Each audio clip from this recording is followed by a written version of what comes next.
Okay, it says we're live, and I guess we're live. What's going on, guys? Geek Lodestars here. What's going on? It's your boy. It's taisworldtv. How you guys doing? Hope you guys are doing well. Check it out. So you got me today or tonight. Buggy is not here right now. Feeling a little bit under the weather, so I said, you know what? I'll take over. I'll take over this time. I said I'm gonna take over this time, and we're gonna be talking about Sandman. Okay, we're gonna be talking about Sandman. We've been reviewing the episodes, okay, for a little bit now. Next week, season finale out here, you know. As a first time watcher, I'm really digging this series. You know what I'm saying? They have been able to take a property like Sandman and make it and seemingly do everything from the graphic novel damn near into this series and make it work really well without compromising the work before it. I'm really digging that. And we're going to be talking about episode 9. And I got a lot to talk about this because for me, this is a very controversial episode for me. So we're going to get into it. Do me a favor, guys. Like, comment, subscribe, and share. I want to hear you guys. I want to, I know you guys are watching. You know what I'm saying? Because I see the numbers. I know you guys are watching. So let me know what you guys. I want to talk to you. You know what I'm saying? So please comment down below. Let me know what you think about the series. What was your favorite episode? Anything like that? Let me know.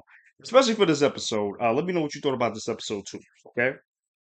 And also smash on that like button too, because you know we need to know that you like these videos as well. So please do that. And click on that notification bell too. So when we drop the new videos, like right now, you'll be notified. All right. All right. We ain't gonna waste no time. Hold on a second, guys. Hold on. Okay, we're good. Okay. All right. So we are in episode 9. Okay. Whoo-wee. Okay. Like I said, this is a very controversial episode for me. I like this episode. Not my favorite one. Honestly, the death episode was the best one out of so far. We got one more episode left after this, and then we'll see if that's my favorite. But for so far, I haven't seen any episode that surpasses episode. I think it's what. Wait. Let me see what episode I'm talking about before I even go through it. Episode 6. So I haven't seen any episode, surpass that for me. So, but we will see when we get to episode 10. We'll see. But like I said, episode 9, I did like. I did like episode 9. I had a few gripes with it, but I still liked it overall. But let's go through this episode, shall we? Okay. So Rose wakes back up in the real world and comes to find out her friend with the deceased husband wakes up pregnant. So apparently, because remember from last episode, her and her husband were able to make lovey time and make a baby. So that was the thing of it. And it surprised me because I thought that was going to be the end of it. But I mean, look what happened. A baby was made from from the dream. And as we gone through the episode, we do find out that the deceased husband is an actual soul that just got trapped in the dream world with the young lady somehow, some way. And I'm gonna get to that in a minute with Dream. I'm gonna get to that part in a minute. So the interesting thing is, however, that baby was made in a dream. Now, if y'all don't remember, Rose's grandma was also pregnant in the dream as well. She met some dude with green eyes that we still don't know who that is, and made baby, did the baby making dance and was able to have a baby in the real world. So The interesting thing is when Sandman comes and dispel the whole thing, he says that's a child of the dream. That's my property. You know what I'm saying? So I'm gonna get rid of all of this shebang you got right here, and then I'm gonna take that baby when I feel like it. You know, like a whole landlord out here. It's crazy. And I want to talk about that part too, because there have been like tremors and reality, not even reality. I'm sorry, in the dream world, it's been cracking up. It's been kind of like breaking, and it's been breaking because of Rose and what she's doing as a vortex. So she was able to mend, according to the librarian, she's able to mend reality and the dream world and kind of break the barrier between the two, which is why the baby got conceived in the first place. And even why when Dream got kidnapped, that was able to happen too. So, and that leads me to the question: who else as kids that were made from the dream world? That's my question. And do they have abilities at all? I want to know about that because that brought up an interesting question for me because that's the case. Then there's got to be more kids out there that were conceived in the dream. There has to be because remember it was like 100 years between when Dream got captured and then when he did when he escaped captivity. It's a long 100 years he was out. Okay. So I definitely want if we get well, we're gonna get season two. I hope they talk about that in like season two, or maybe we'll get something in in episode 10, okay, in the finale. We'll see. Okay, so I didn't want to talk about that part. Now, Dream, very, very assholey. He comes in and like, yo, I'm bringing all of this up. You, sir, you got to go back. You got to go where you supposed to go. Because you ain't supposed to be in this dream, bro. You're dead. You're supposed to be in like heaven. So, I don't know.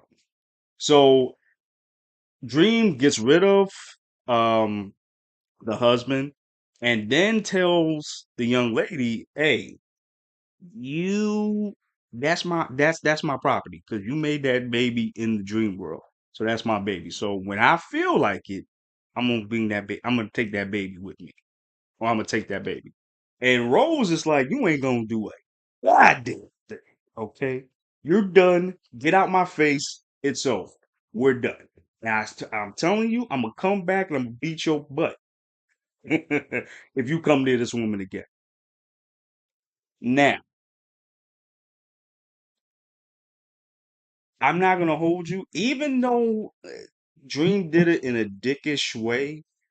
He was right, and I'm saying he was right because honestly, honestly, that wasn't supposed to happen. And, it's not nature. You know what I'm saying? And the dream world was going to break apart. And as we seen from the first few episodes, if the dream is not maintained, bad things are gonna happen. So I get why he did what he did, but he could have did that a better way. Like and that's the thing I'm learning about Dream for the past couple of episodes now. He's a dick. Like, he is a straight up dick. You know, I felt sorry for him in the beginning, but now I'm just like, I see why the Corinthian don't like you. Like I see why he's like, you know what? Nah, he needs to stay in captivity. It was trying everything he could to have Dream stay in captivity and not get his collection of weapons. Cause he's like, yo, he's an asshole. And I'm like, hey, God, no, we see a little bit of progression with this man, Dream, because he goes up to the librarian. He says, "Look, listen, I'm sorry. You're right." It pained him to say that. I know it did, but he was like, "Yo, I'm sorry," because he did talk to her a little bit dirty last episode. So the fact that we kind of getting that progression is actually pretty cool. But still, he's a dick. Like, he is a dick. I want to get on Corinthian too. Um, I know he's like a villain per se. Like I know he's a villain, but I ain't gonna hold you. He got rid of Jed's foster parents, whatever the hell they were. Like he got rid of them. He got rid of them. I'm gonna get on Jed in a second too because I didn't like what he did. But for right now, he got rid of he got rid of them. That's some hero stuff to me. Now he's doing it for a nefarious reason, of course, but yeah, I actually like their interaction because it's like Corinthian knows how to talk to this kid. You know what I'm saying? Like he's good with kids, man. What can I say? He's good with kids. And I like seeing them kind of like bond a little bit. You know what I'm saying? Especially like being runaways and stuff. I actually like that line too. So that was pretty dope. And then we go forward to the cereal convention. I thought that was pretty funny the way they used cereal for the actual word because it's a cereal convention of other cereal people. I'm gonna call them that. Um, I'm sorry, guys. I'm just trying to get through the whole episode to see like kind of what I wanted to bring up. Uh, oh, Easter egg, really quick. So we saw the Easter egg of Static Shock. We saw and I remember that episode too. That was the episode where Superman came to town and they had to fight Toyman. I remember that episode. So that's the thing. That's the show that Joe was looking at in the on the TV. I actually thought that was pretty cool, which makes me believe that maybe there are some DC heroes that exist in the universe because last episode we saw like Pied Piper, what's his name? I said it the last week. We saw all of Flash's villains mostly. But there's another villain that I remember that I can't remember his name, but he's like a big villain. Um, for those Easter eggs that we saw. I just can't remember the name right now. It'll come back to me. But anyway, we saw those. So we were like, yo, does Flash exist in this universe? Or Batman? Or we don't know. We've been dealing with guys this whole time. I mean, it'd be cool if we got like a mention, like, hey, Superman actually exists in this world or something like that. That'd be pretty cool. But we will see. We got one more episode left to see if that's the case, but we don't know. But we'll see. We'll see. Um, I'm trying to go through the rest. Uh, Rose is pretty powerful. Um, as a vortex, like she's able to go in and out the dream world with no problem. You know what I'm saying? And Dream can't really do anything about it. Like it's kind of crazy. Okay, I want to talk about this. Okay, I want to talk about this. What I'm gonna say is very controversial, and I don't mean to be a dick.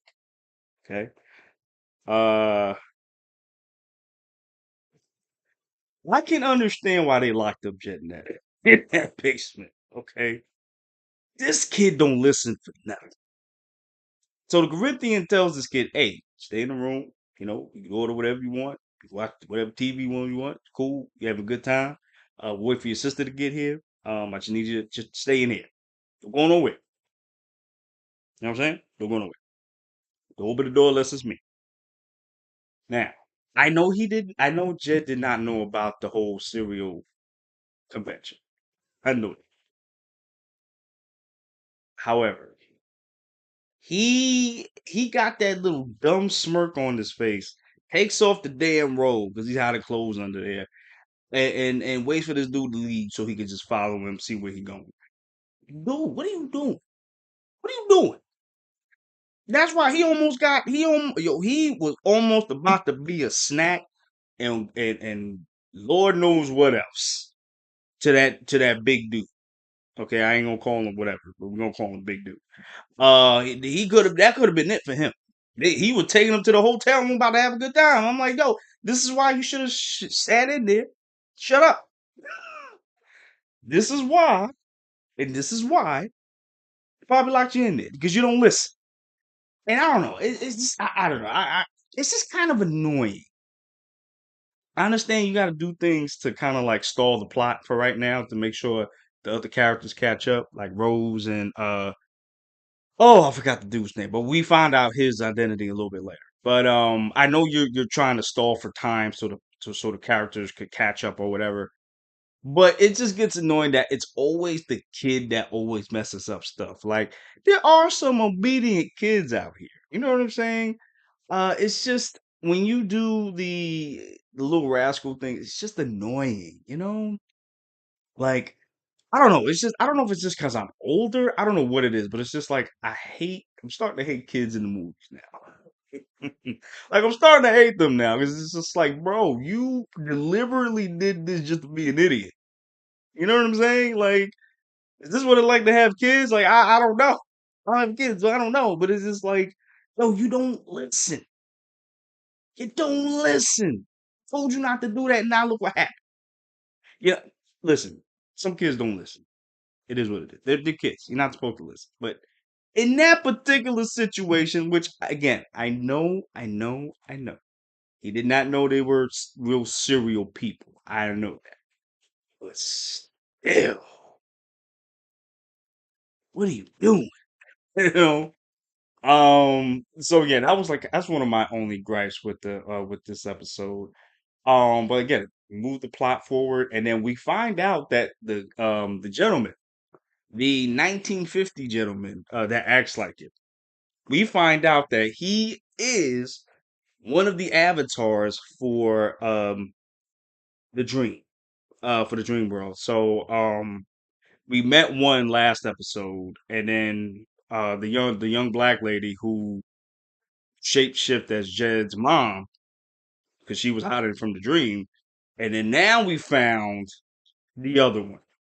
Oh, I forgot. Was it Atlas Finney or something? I forgot the name of him, but he's supposed to be one of Dream's boys. You know what I'm saying? That made sure the dream, that the dream world was running on a efficient, clock. And I actually like that scene a lot because dude, and you could tell like Dream really do like this dude a lot because he had a lot of emotion for this dude more than he did the other entity last episode. So he's like, "Yo, why did you leave? Like, you was my boy. Why did you leave me?" You know, and the entity responds like, "Hey, yo, you're the heart of the whole dream world. When you left, everything else went to shit. I went to the Earth world to go find you, and then I was like, you know what? This ain't a bad place. This is actually pretty cool. So we found that out too. And he gave the information about Rose, um, about how they're friends with each other, but he did not know that she was the vortex. So and he kind of wished he had wouldn't have said anything because now he knows that the dream is gonna go more likely get rid of Rose because she is a threat. Like, look at what she did. Like, she sat there and made a whole pregnancy from the dream world happen. And the dream world was about to collapse too because of her. You know what I'm saying?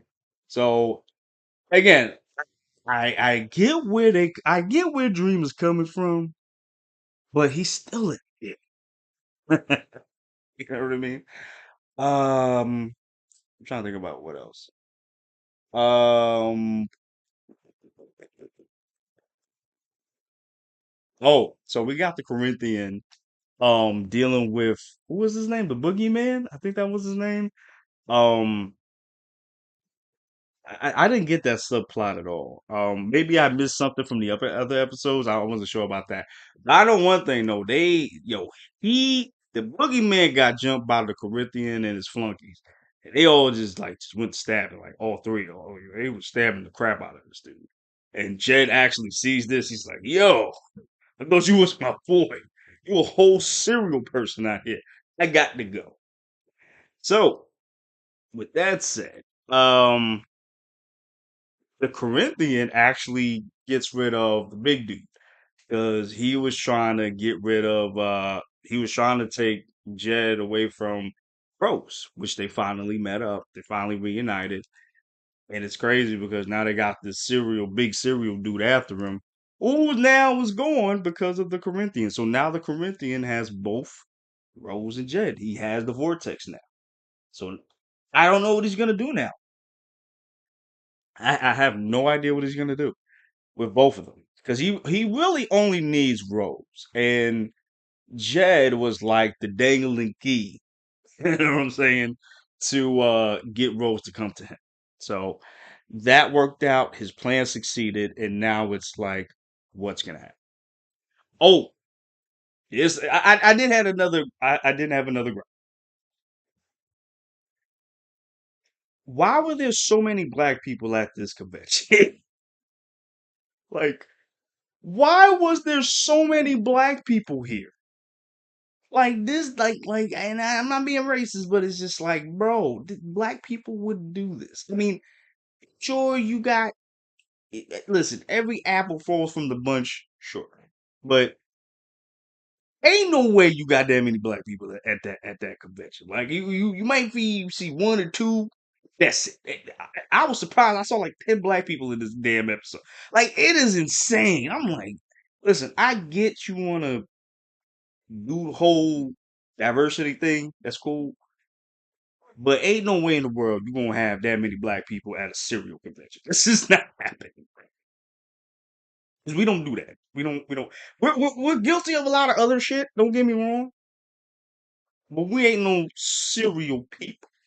Okay, we may have one or two fool. Okay, but we usually don't do that. And just to see like five of them, six of them, I was just like, yo, oh, that took me out. Well, y'all took me out of the show with this shit. Like, what? There's no way that there's gonna be that many serial people that's black. Like I said, we're guilty of a lot of things, but that, nah, nah, nah, crazy. Um, also, it was just like it's crazy. There was more black people in this than the damn San Diego Comic Con. Like this is crazy. Like that's the only thing that took me out the episode. Like that took me out the episode completely. You know what I'm saying? Um, other than that, yeah, that's really it. That's really it for that. That's really only the things I can really think of. Because a lot of things happened in this episode. The subplot with the young woman, Rose's, I guess, caseworker or friend or who I think that's her friend. Rose's friend is seemingly pregnant and she's gonna stay pregnant and have this baby. We don't know if this baby's gonna have powers or not. That's my question. And we don't know if there well, we know that there are others, but are the others have powers too? I hope we get like a answer for that maybe next episode or in season two. I would love to see something like that. Um, well, all the dream now has to do is get the Corinthian, and he's good. Now I don't know if the dream is gonna get rid of Corinthian because I think he was going to do that in episode one until he got ransacked. You know what I'm saying? By the wealthy people. So I don't know if he's gonna do that again. We'll see. We saw a little bit of character progression from the dream. He was a little bit more less dickish because he did go back to the librarian. He was like, yo, my bad, you my main dog. I apologize. You was actually right about Rose or something like that. I did like that. Oh, and then we saw the crow, Patton Oswalt. He was like, "Yeah, um, maybe you should make it up with him." You know what I'm saying? Like, let's get the family, let's get this band back together. I actually enjoyed him in this episode, and we have Mark Hamill coming back as the Jack O' Lantern for this episode as well. I love Mark Hamill, dope, dope voice actor. It's crazy. It's wild just to talk about that for a second. Kind of upset. Mark Hamill didn't do more movies. Like he's a legendary voice actor. the joke. He will always be the Joker. This is what it is. But you know what I like though? I like that Mark Hamill has done other characters, not just Joker. He's done other characters too, with the pretty iconic in itself. He was the Fire Lord for God's sakes too. Um, there were other things that he's done too that I can't remember off the top of my head right now. Um, but he's a legend. He's a legend in these voice acting streets. Um, that's why I'm kind of surprised. Like he's never done anything like live action. I feel like he should have kept doing live action stuff too when he was younger. And it's kind of crazy that the late great Kevin Conroy always going to be Batman. He's never done. He's done other things too, like voice acting wise, but he's never really done anything that much outside of Batman, which I find very interesting because his voice is so iconic, along with Hamill's. But Hamill was the one that actually done more voice work for different characters. Um, Conroy's only really done like Batman. He's done things here and there, but not as much as Mark Hamill. You know what I mean? I don't know, man. It's like with Kevin Conroy, I wanted him to voice more people, but with Hamill, I wanted him to do more live action. It's kind of like I want the reverse from the other. You know what I'm saying? I just wanted to say that real quick. But yeah, he was in this episode. I liked him in this episode. He was cool. Because it was a surprise. I had no idea he was in the show at all. So this was a welcome surprise. Uh, I did like this episode though. I had a few gripes, as you know, as I've said, but as a score, I'm probably gonna give this a 7.5 out of 10. I did enjoy it, but I had a few gripes with it. Um, I can't wait to see next episode. And if I'm not mistaken, guys, next episode is the season finale. Yes. So next episode is the season finale. And I'm kind of surprised we didn't get Desire in this episode. I thought he would have popped up, at least for a couple of seconds or for a scene or something. But, he's the mastermind behind this whole thing to a certain extent. So I guess he's gonna pop up in the last episode. Who knows? But yeah, guys, I think I'm gonna call it quits here. Thank you guys for watching. Like, comment, subscribe, share, and tell me what you thought about it. And tell me what you thought about my review of this episode. Let me know. Do you agree? Do you disagree? Let me know in the comments down below. Okay. And I will see you guys in the next one. Later. Love you guys. Deuces.